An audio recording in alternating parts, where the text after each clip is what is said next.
Welcome again to HFL Chat and another edition of our, HFL Legends, which we're following this season. And, a man who's performed as a player, a coach, administrator, very strong link with Hills football. It's a pleasure to welcome Mount Barker icon, if we can use that terminology, Darcy Walsh, to HFL Legends. Darcy, great to have you aboard, mate. Thank you very much, Jeff. My pleasure. Now, your career, a long and successful one, but you sort of spanned a period of one competition emerging into the HFL, as we talk about, of course, the Hills Central competition and, of course, the HFL from 1967. So where did your journey in football start, Das?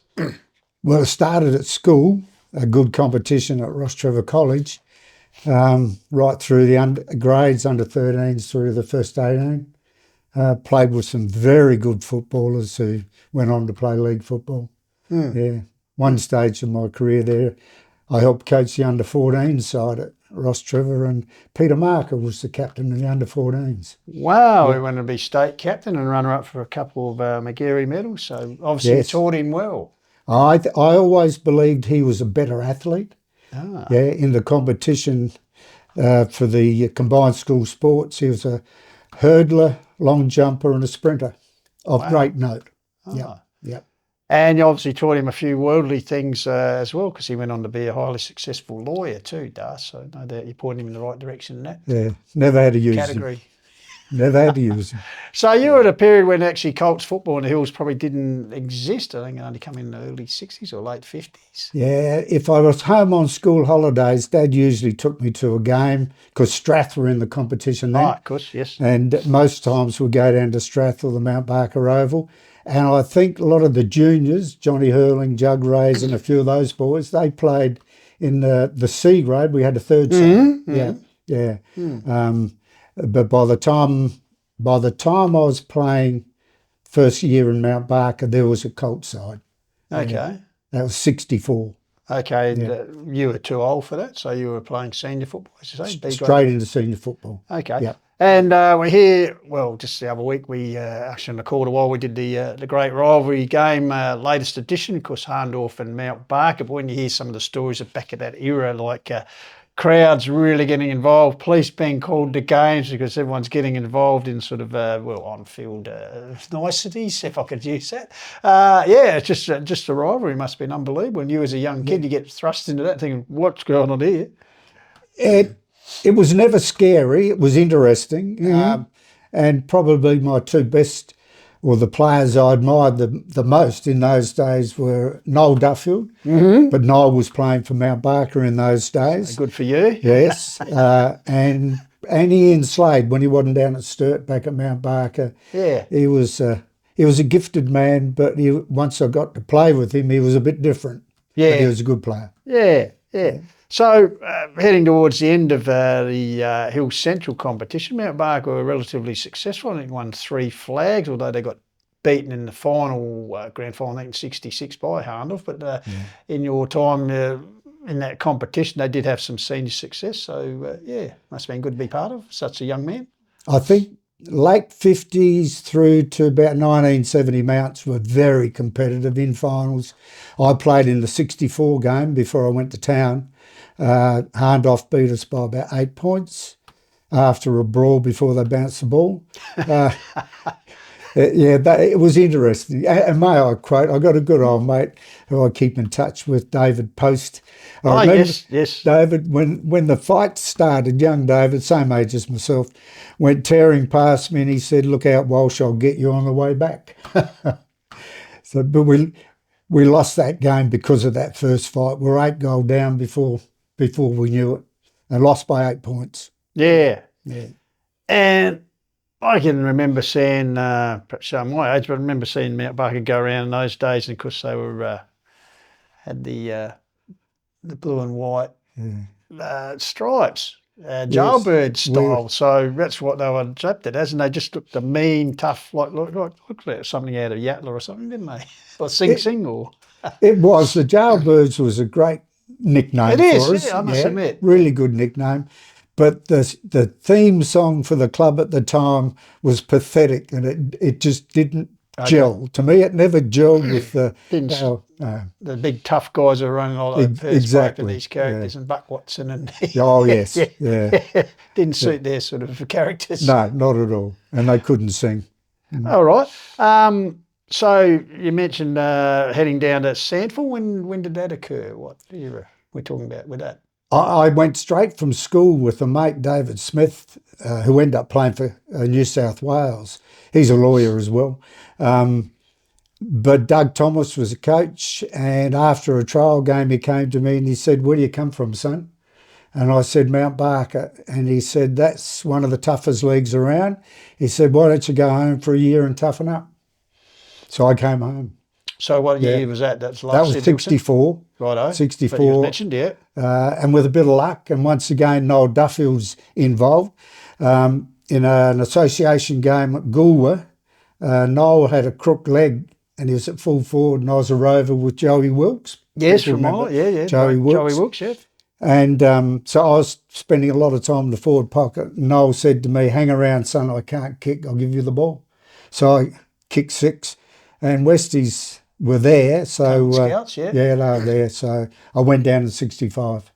Okay, so you played the first league game down in 65? First game of that season, I played the first 6 games, and then the last 7 before I went in the army in the reserves. As we know, as you see by the collection here in front of us, a few of the local press cuttings, and you've always been making the headlines, Darcy, but also I notice here we've spread statewide here in the news, the old copy of the news, so hopefully that's not reflecting. About your league career, your debut here, mate. So, dashing display by Walsh. There you go. So wonder they could see me. I say you're a bit of a will-o'-the-wisp character. You know, like weren't the line to be the heaviest built guy, but they found that to advantage because a lot of grounds in the hills being muddy, you just walk over the top of them, so to speak. Thank you. And you're always told and taught. My favourite coach in my school days was a rugby guy from Nudgee College, one of the Christian brothers. He taught me to protect myself being so small and be evasive and don't fall over. You'll only get heavier, Walsh, with a bit of water and mud on you, so stay on your feet. And I did that for my life in football, stay on my feet. You could virtually walk off a ground in the Adelaide Hills if you played smart, not dirty. Wow. But you had the likes of... Even a ground like Bridgewater does? A few exceptions. Williams, there was a Williams plate on the wing there. Yeah, he tended to dump me before the first ball was bounced. Yeah. So we had a bit of fun playing football. So, as you said, you head down to Sandford ranks of West Adelaide, but then because you're at the age with national service and then sort of interrupted you a bit, didn't it? Curtail thing. Take us through that. Yeah, well, Rodney Pope and myself were called up. We had a meeting with a lawyer, but halfway through that meeting, to get deferred, halfway through that meeting, I leaned over to Doug and said, and Bob Lees was our president, and I said, "This sounds very much like this is going to happen every 3 months." And the lawyer said, and questioned the army people, and they said, "It will, till we get you." So I asked permission to leave the meeting, and I said, "I'll take my chance." And I walked out. Rodney stayed. He got deferred 3 times, but within 12 months he was in the army. And he said to me a couple of times since, he said, "I should have gone with you," because he ended up going to Vietnam, and by a little bit of luck, grace of God, blessed, I didn't go.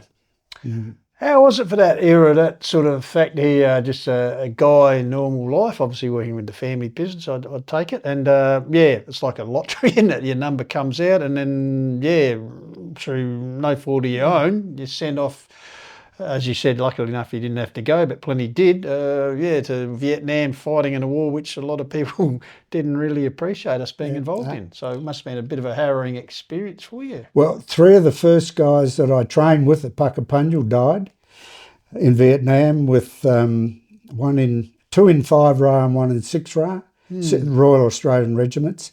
But people themselves, the lads, were all 20. All of us were 20. I had characters like Peter Brock was in the same room as me for 10 weeks. Wow. That was an education. Peter Brock had no fear. Actually, Peter Brock played centre half back in our army side while we were at Puckapunyal, and he was quite talented. And if you read his book, he trained to keep fit with Collingwood. Yes, I knew he was a great Collingwood supporter. Yeah. He was different. He was a man on a journey. We didn't know he was a racing car driver at the time, but he was on a journey, and you could see it. I was going to say he didn't want to get involved with the tank battalion driving around. Well, he went into the Ordnance Corps, of all things, which is handling rifles, all that sort of case. Yeah, and stayed at Puckapunyal. Yeah. So never met him again. Oh, fair enough. But in his in your time, as you said, doing national service, you were based in Queensland and played a bit of footy up there. I did. I was looking for a side that was red and black, but I couldn't find a red and black Being a side. great Essendon supporter. Yes. And Westies, of course. Yeah. And Ross Trevor were red and black. Yes. Yeah. Well, there you go. You got it all covered. So a lad that was playing for Sturt's under 19s got called up and, of course, came to Puckapunyal with us. He got transferred to Ingleburn with us and ended up in Brisbane. And he was quite a good under 19 player. And he said to me, why don't you play for my side up here, which was Western Districts. And at the time, the coach of Western Districts in 65 was being mentored by the great Neil Davies from Glenelg. Oh, yes, Davies, yes. Neil still was wearing a big brace on his knee, and he still played. That first year I played, he kicked 86 goals for us. Wow. And his catch cry was, if you're going to kick it to me, you got to hit me on the chest because I can't turn sideways. Yeah, right. Yeah. So he kicked 86. On one leg, virtually. On one leg, yeah. And he was a great man, although he led the Army boys astray. Oh, I couldn't imagine that, Darcy. After training Thursday night. We played Sundays. Okay, yes. Rugby union and league was played on the Saturdays. I had a lot of mates that played rugby union because they played in the army too. Yep. So we'd watch them Saturday, go out Saturday night and then try and play Sunday. Oh, yeah. Well, yeah. I know how that is. Okay, you're on HFL Chat, Legends Edition. We'll be back with more shortly.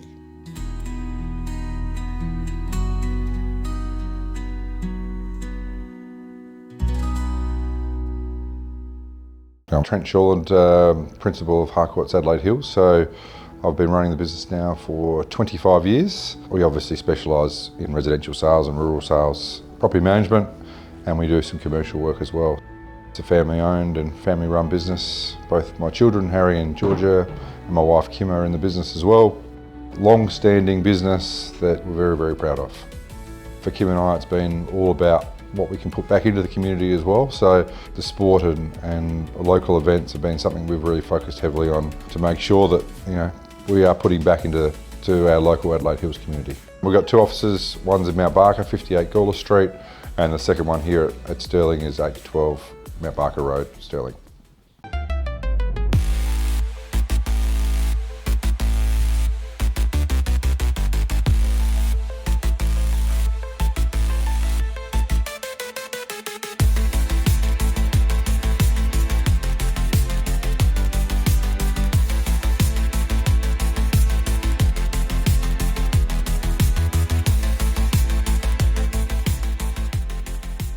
We've created pure magnesium blends designed to be part of a daily ritual that supports your body the way nature intended. We wanted to create something simple, natural and effective that's not just about a product, it's about helping you feel your best every day naturally. I've designed this Recover blend for athletes who can recover anytime, anywhere. Magnesium is one of the most important minerals for your recovery. Check out the blends at refuelwellness.com.au. My name's Jeff Johnston.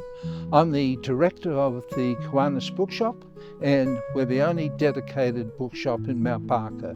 Our books are $1, $2 and $3. 95% of our sales goes back to the local community to help disadvantaged children and families. So your support with donations as well is much appreciated. So we hope to see you in the Kiwanis Bookshop for a Albert Place behind Dan Murphy's when you're next in Mount Barker. Thank you.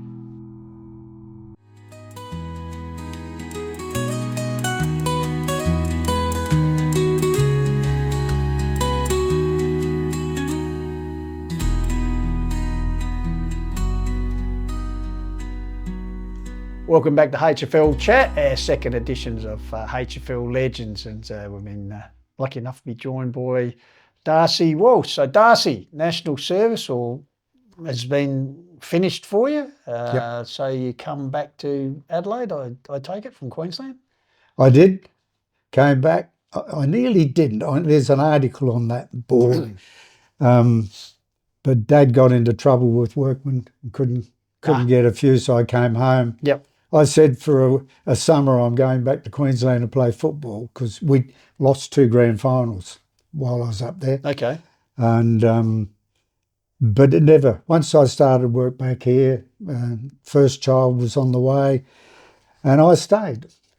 So you're back. We're talking about time span, I suppose, 1968. So was there any thought of you recommencing your SNAFL career down at West Adelaide? Oh yeah, Westies were never not in touch. I had characters like Foss Williams' brother, Glenn Yes, Williams. yeah, He'd drop in while we were playing footy up there because a lot of mates of Neil Davies Yes. would always call in, South Australians. Yeah, catch up. Yeah, I was catching up with the old history, Port Adelaide footballers, you name them. They were all over the place.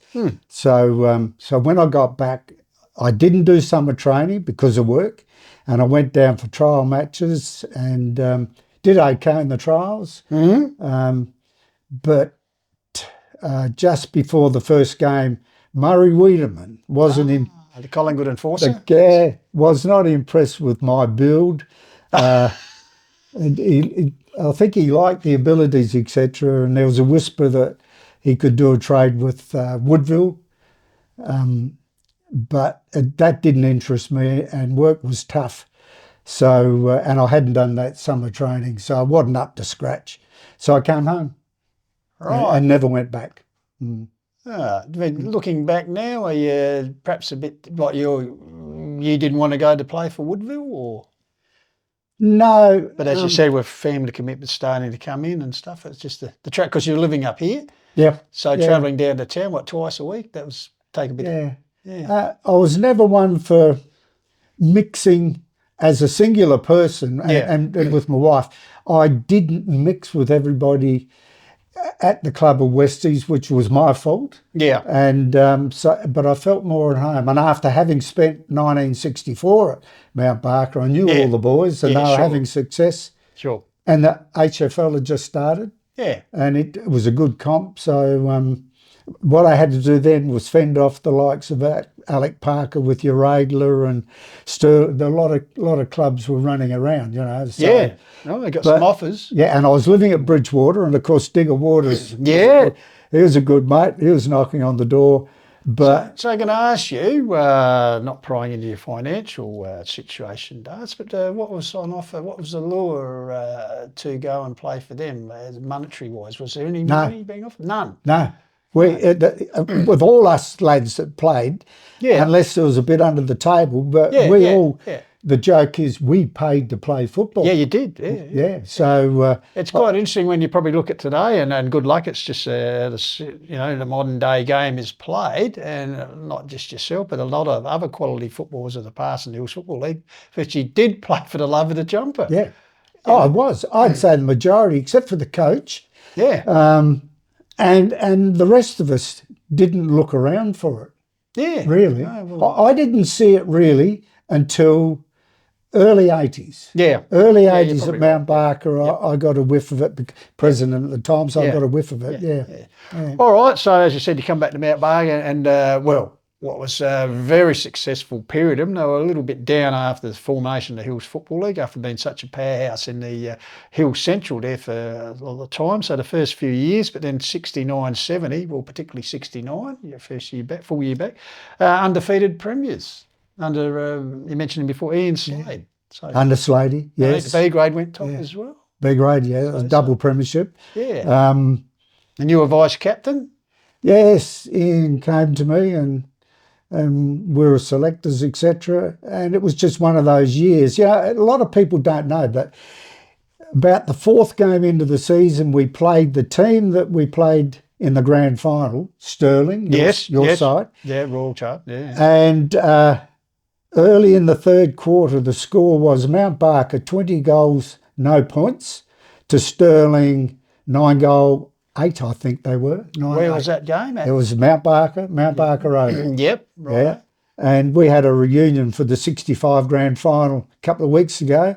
And the guy that kicked the first point, and remembering if you dragged in those days... Yes, there was no interchange. No interchange. With a lad called Robert Ferguson. Yeah. He kicked the first point and Slady came marching out from full forward and chucked him off. So his penalty for missing after 20 goals straight. 20 goals straight. Side. Yeah. Had Ferguson had a shot at goal or kicked a goal previously? He must have. So. Oh, yeah, Fergie's a great. Yeah. I played a little bit at West Torrens, not league games, but under 19s and reserves, and he was handy. Yeah. Well, Slady could have been the forerunner or something. I know if you watch the current AFL game, it seems to be when you kick a goal, you go off. So he was a man of foresight back then. If you kicked the point, you're off. Yeah. Well, he's probably listening. How did Fergie take that? Actually, he was probably playing okay too, but dragged in. As you said, he couldn't come back on because the 19th man was on. Well, he left us, and I think he played down Lamoureux way for quite a few years, and never put his hand up when he came back to our first reunion until he was reminded as such. So now he lives with it. Yeah. And of course, the second semi-final, I believe there was a close game against Shirley. He's scraping by 9 points to make the grand in. Stirling had finished fourth. I bet he filled Aldgate for the only time in the history of the two clubs playing each other in the Hills Football League. Beat them in the first semi-final at Mount Barker. So Stirling win their way through, beat your Adler. So then you meet them in the grand final. But as you said, you're far too good. I think 45 points in the end. It was a good side, and they all came. We gelled that day as well. Yeah, most of all gelled all season. Yes. Yeah. And Ian, I think, kicked 86, 90 goal, something like that. Yeah. All right, 1970, they back up for another flag. Were you involved with that? Or I was involved for every game bar the grand final. Mm-hmm. That's where we drew with Heathfield on the Harndorf Oval in the second semi and had to replay them. So I stayed for the replaying of that. But so it pushed everything back a week. It pushed us all back a week. And Dad had put this, they're a French crowd drilling for tin in the three ways where Western Australia, the Territory, South Australian border meets. Yes. We were drilling up there, and only my older brother and myself could drill. And we were going to do double shifts and needed to be out by Christmas. And so I said to Dad, no, I'll go. Too much pressure on my older brother. And I went to Ian Slade in the butcher shop and let him know. And I'm glad he didn't have a knife in his hand because he could have wielded it. He wasn't happy. But they won that game. You wouldn't want to buy the Fritz that week. Might have been pieces of Darcy in it.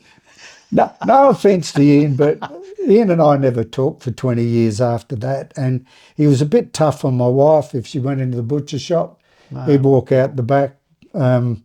People were reacting. But we did speak. We spoke at Bob's 60th.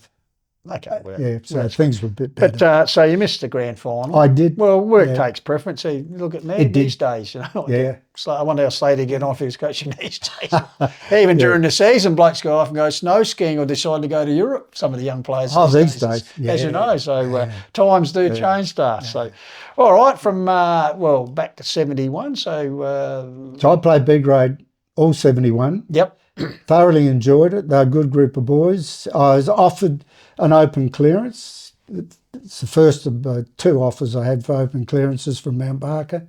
But work-wise, you just had to stay. I mean, it was easy. Can I just say, why were you offered an open clearance? Was there dissension in the club, or I thought you weren't happy with it, or Does this still No, tie not over since essential. 1970? Or? No, I presume from Ian's point of view, Jimmy Preusker had come back from Port Adelaide. Yeah. And he slotted in as vice captain, which was good. He was a very good footballer, Jim, and ended up coaching us in 72. And Ian thought, well, we'll clear you to anybody. Handoff even. No, just... Would so you have can- played for Handoff? Can No, I I seriously would not. ask? No. You look down the barrel. Oh, look, no way in the world. And if my two grandsons, who are ex-Handoff players, are there, Yes. that's the word. Yeah.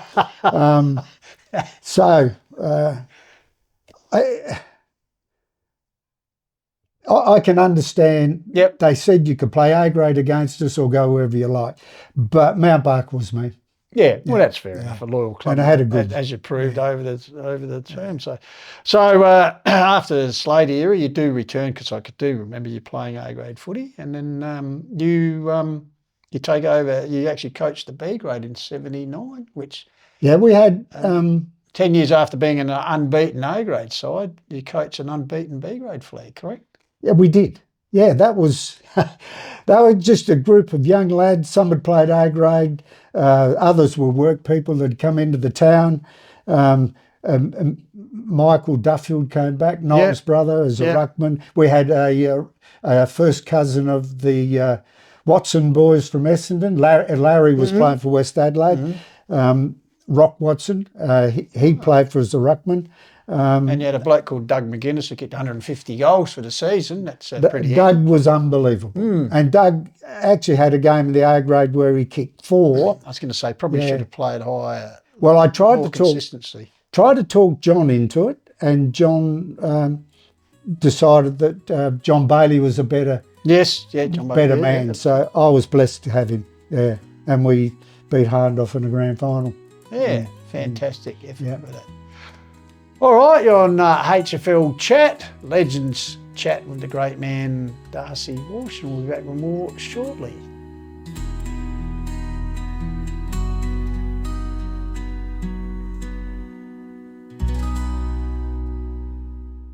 Mount Barker Fort is located just Totnes here on Mount Barker Road. We're owned by a gentleman by the name of Peter Thomas, who his veins are rich with football and rich with community, and he's always been based around the idea that everything you do in business should be based around how you can support the community. At the end of the day, I don't expect people to always come and see us, but ultimately we're a business who thrive in supporting the community, and from our perspective we look forward to the community supporting us, and it doesn't matter whether it be the Call of the Wild, the HFL. We're involved in a lot of other community events throughout the hills, and that's why I like being involved with sport, because I think that brings everyone together at different times and different requirements. Australian Paving Centre has been established since 1986, but we're more than just paving. We're retaining walls, concrete sleepers, garden walls, stone cladding, and natural stone is certainly a big part of our business. We've got good quality staff that give good quality customer service. If you go to www.australianpaving.com and then to find a store, you can find all of our 15 stores at that website.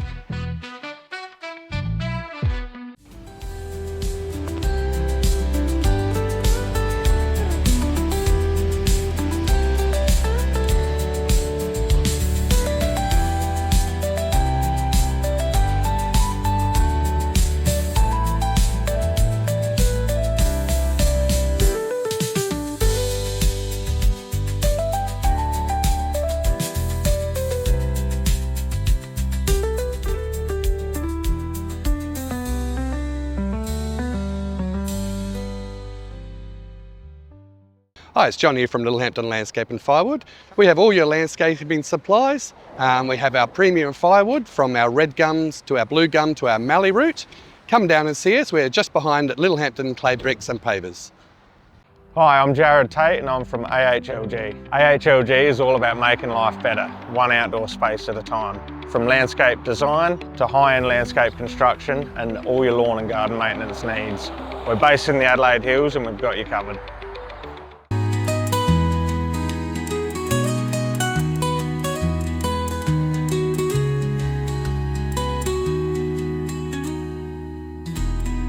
Welcome back, HFL Chat, a Legends edition with Mount Barker icon Darcy Walsh. So Darcy, career as far as playing, I said playing coach of that 79 undefeated B grade side. So what, you play through to the ripe old age of 42? 42, yep. So what, the age caught up with you or just had enough or? No, work.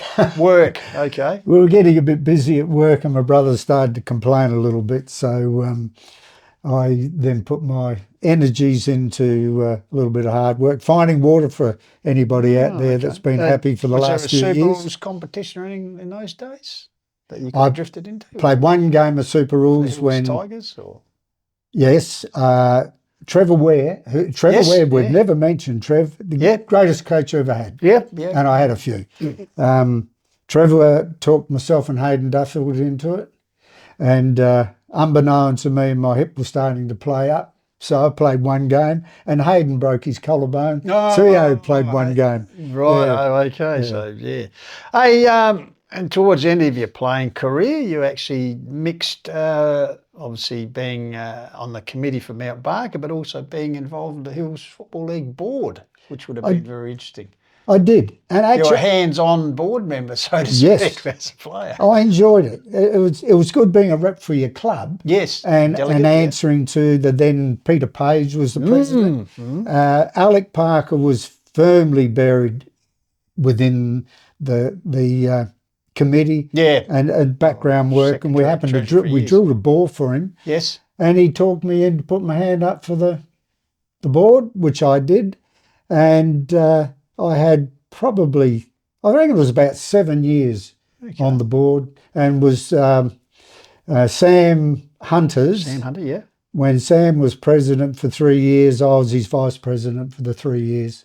Now, I do believe you found yourself, because you're on the board and, you know, everyone's sort of not happy sometimes with board decisions. I believe there was one particular club, I mentioned Stirling Football Club, apparently with... a suspension arising from a Lovelock Shield unavailability, and you, as seen as the board member, you cupped the ruff of the Stirling Eagles. You just want to take us through that? I did, yes. Not that it was your decision. No, you know what I mean? No, a little rover from Stirling, Hughes. Yeah, Kenny Hughes. Yeah, Kenny Hughes. No, he was a great rover. He was. We picked him in the association side, and he didn't turn up for the Saturday game. So Alec chased him up and he promised to be there for the Monday game. Because of Lovelock Shield. Lovelock Shield. Yeah, that's and lo and behold, didn't turn up. Wow. And we had introduced a year before a mandatory law. If you didn't play for the association side, you got 3 weeks automatic. And so we gave young Hughesy, Kenny, 3 weeks suspension. And would you believe it? Who was Mount Barker playing the next week? We were playing Stirling at Stirling. And I got to I remember I always used to get there about half hour early, and I got to the gate, the little phone box. Yes, and Evans, Theo Evans was there. Yeah. And he said, no payment today, Darcy. He said, you've got a welcoming committee around the corner. So I drove along the park on the bank, and there was 4 players lined up, and then the coach, Royal Chardon. I won't name the players. 3 of them are now passed on. But they all just pointed at me as I'm driving by, and I've got this big smile on my face, and I got to Royal, put my hand out to shake his hand to say hello and good luck. And Royal said to me, you put his head in the window, and he said, you're not going to see out the first quarter today, Walsh. So I'm wishing you good luck. And then he disappeared. And I didn't think much about it. I knew there'd be a little bit of upset, but I made a point of going to see Michael Weatherall, the captain, and I chatted to him walking on the field, and Michael said to me, I'm sorry about this, Darcy. I tell you, Jeff, that first quarter was one of the toughest, and all my evasive techniques came into play, but I got caught a few times, and to cut it short, quarter time, I did a Dermy Burton, and as big as I am, I walked into the middle of the huddle. opposition. Little huddle. And Royal walked up to me, and he's a monster. He was a big man, yeah. And he put me in a big hug, and he whispered in my ear, "It's over, Darce. Thank you." And he let me go. And we won by a point. We won by a You had point. the last laugh, but you took one for the board that day, by the sounds of it. Oh, yeah, they were on my back because the word got out. Yeah. And meetings I went to, "Please, Darce, tell us, you got to tell us." My dad said to me, because Dad was still alive, he said, "It's your decision, son." He said, "But if you play him again, remember." So I didn't say boo. Yeah. I let that ride. Yeah. Hey, just harping back to what you said about the suspensions aspect, is it something that perhaps they should bring in these days, I know you played rep footy and a lot of blokes of your era and played it for nothing and everything, but these days there seemed to be a bit of apathy towards representative football, and perhaps should the 3-game suspension coming back so Hills gets fair dinkum and put on their best side? Well, the players, if they get suspended, probably want the Hills League to pay them what they're getting paid at their local club. It's a contentious issue. I'd love to see it back. I'd love to see the AFL bring it back as well. But with the amount of money floating around and we all follow a side, I'm Essendon, Collingwood, you name it, you don't want to see a guy go down, of course, in one of those. We'd love to see it, but admittedly, obviously the chase of the premiership is the major focus for any club, and as you said, losing. And a lot of clubs invest big money. I know we talked about it before when you played for peanuts or no peanuts, but these days, let's face it, there is a lot of money in footy, so you don't want your star component getting injured in the rep game. So is there a future for rep footy? Like as we speak, the SA Country Championships are looming. The zones, same sort of deal, but they seem to get. I know the Eastern Zone has a very good side that they've selected. So people do like to play that next extra step. I'd love to see follow it properly for a start, and then look at the side selected, and then pick out the players that are new to our league, new to our clubs, and I then think to myself, have they got that gut and determination and grit that your locals would have? That's about the only. But if we get a whole group of locals, and it's from each league has that, you might get a little bit of it back. But I don't see much hope for it. Hey, over the journey, and as you can see some of them here, particularly the Mount Barker Footy Club, as I said earlier, which you're a life member, have been president and played. How many games up all told for Mount Barker, would you know? For Mount Barker A grade, I played 100 roughly. This is roughly, it's my count, 187. Lost a complete year, so I could have probably made 200. I played 87 reserve games and C grade games. So if we said around 250 excess club games for Mount Barker. So what's the club meant to you and what's it meant to you now? A lot. I still go. Yeah, there's not many of us from the number of us who used to be on the balcony at Mount Barker overlooking. The grandstand's gone. That's another story. We started out with about 15 old timers that always turned up there. There wouldn't be 5 today. The number of boys that have died and who can't get there. But I still follow Mounts and I still follow Westies when I can. But I don't follow the AFL, as you've heard me say. I get too frustrated watching the game as it's played today. You see some beautiful footballers, but I don't like watching a swarm of bees round an oval. Hey, is it some ways to you and other diehard a little bit disappointed that Mounts perhaps haven't had the success that they should over the period of time when you look at the size of the town and some of the great players they've had?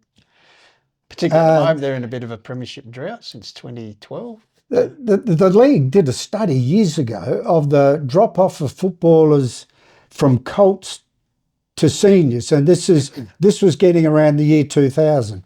Up until the late 90s, Mount Barker's, you look at the Mount Barker A grade side, and you'd count anywhere from 6 to 10 colts within the last 3 years we're playing. And they're our nucleus. Today, they're working. These kids are out working, earning money, and a lot of it's weekend work, so they're not available. Sure. And we happen to be a town now that's a town of flooded imports. They play Colts. We've got good numbers in Colts, but because the people who are coming in, their roots aren't Mount Barker. This is only my opinion. Yeah, sure. The roots aren't Mount Barker, and they don't really follow us in big numbers, although I thought last year towards the end we were getting big numbers. I feel that we just don't have that. We want to follow on and keep playing. Not like towns like Ichunga, Nan, Balhanna's suffering a bit like us with new people. Yeah.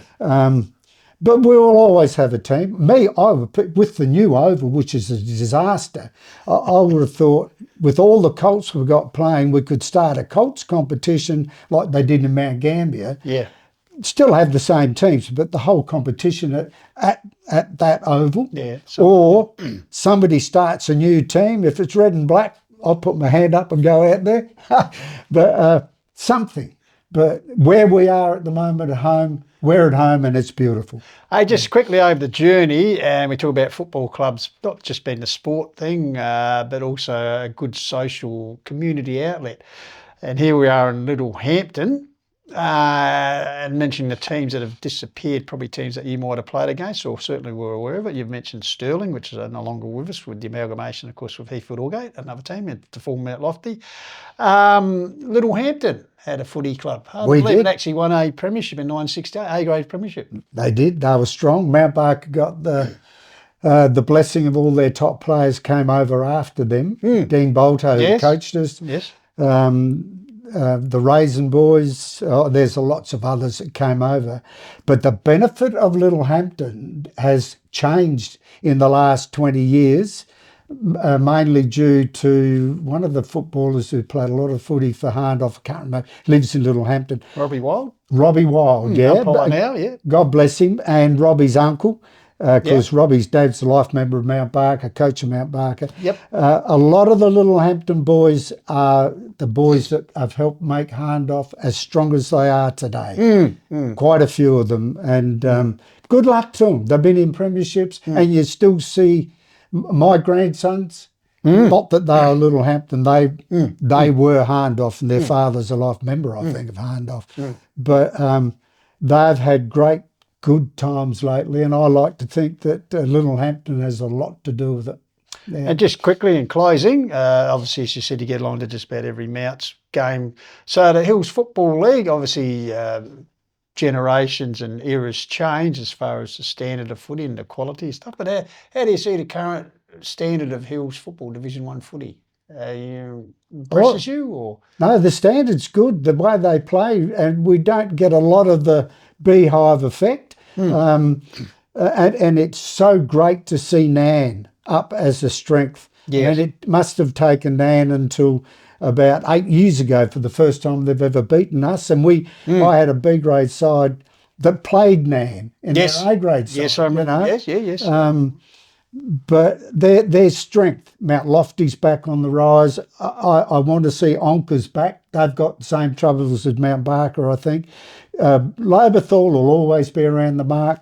I'm sorry to see Ichunga go. Let's hope they build back up. But the Hills Footy League's a great league, and I will continue to follow them.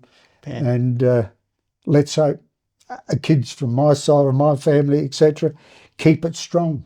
Yeah. And this is probably, I'd probably say, the most difficult question to ask for you, Darcy, is in your long, influential career, some of the best footballers that you played with or against? Contentious Slady, but he didn't play a lot for us. And on that, I've got a pair of glasses. I better not miss them out, but You'll get cards and letters if you don't miss. One of the best was Brian Nettle. Yes. Brian Nettle, you'll remember, when I went to Mount Barker, he was a 20-year-old captain of Mount Barker, centre half-back, association player, brilliant. Of late, probably Noonan, this young lad, Cullum, Samuel Cullums. Yes. He's one of the best I've seen. He's won 5 consecutive Murphy medals. That's a pretty good effort as a club, Western Ferris. Brilliant. Coming into Mount Barker, Aussie Osleckner, a member of Westies. Yeah, well, 79. No wonder you like. Yeah, that's right. Yeah. Premiership. And all his mates went on to win the 83 Premiership. Peter Murphy, an Army boy, Pitt, played for us. I don't know his first name, from Ballarat. He was an absolute master. Grant Harris, the lawyer, full back. He was another lad I loved playing with. Adrian Copping. There's all of them there. And there's stacks. Best I've ever played against. With Bob Day, against a fella in Brisbane in the QAFL, Mal Blacker. Should have gone to Melbourne. Yeah, he had the opportunity, but didn't go. Yeah. But and of course Neil Davies, just to play alongside Neil Davies, even if he is Glenelg. Well, it's certainly been a fantastic, entertaining time to sit down here and have a chat with you, Darcy. And we knew you'd be a great subject to get hold of on our HFL Legends chat. A tag fiddling deserving of you. So we thank you very much for your time. Thank you very much. You're keeping well, and may the Mounts win a few more games. That would be good. Thank you very much. I've enjoyed it. All right, you've been watching another edition, as I said, HFL Chat Legends edition, and we'll be back with more in the future. So until then, keep chasing your goals, and we'll catch you next time here on HFL Media.